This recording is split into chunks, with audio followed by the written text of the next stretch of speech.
family have lived at Scone for 400 years. Indeed, I became a father nearly a year ago to the 17th generation of the Murrays of Scone, so we've been in the local area for a long time. Scone, for me, I am biased, but Scone for me is the most historic place in Scotland. So you have Scone Palace as you see it now. That dates to 1800, the exterior of the building. But Scone itself has a much deeper history.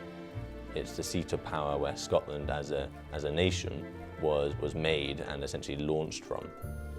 It's the place where Scottish kings were crowned. It's where actually the first recorded parliament in Scottish history was held here at Scone. So Scone is a place of immense importance in Scotland's story.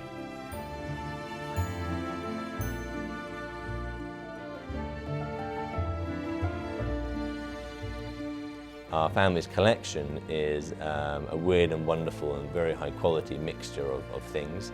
My favourite bit of the collection is a painting, and it is of two young girls, one girl called Elizabeth, who's white, and another young girl called Dido, who is black or mulatto.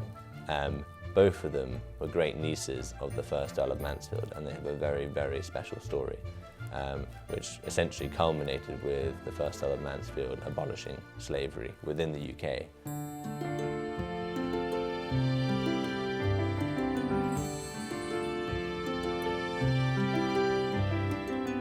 I think there's as much history in the gardens and grounds as there is in the palace. There's much horticultural history.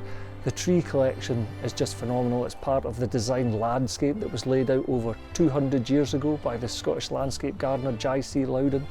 We've got a collection of conifers on the back of that. The Murray Star Maze, which is over 800 metres of purple and green beech, sort of laid out to create the sort of tartan effect. And then now we have the wall garden that we've been working on, and that's a new part of the garden that we're developing and opening that to the public as well. There's about 2 or 3 trees that I always go and look out for first. So we have one, it was one of the first plantings of the Douglas fir here in the UK. And then another tree that I just love is the King James sycamore that was planted in the early 1600s. And when you think about it, it's over 400 years old. What it's seen for 2 world wars, a Jacobite uprising, Industrial Revolution, and it's still standing, it's still growing away and just fending off the storms. I think a garden's always moving, it never stays the same, you know, from week to week, from year to year, even day to day. So yes, we're maintaining what we've got, but we're always trying to think ahead. So I always think of the 4th Earl of Mansfield who planted up the Victorian Pinetum.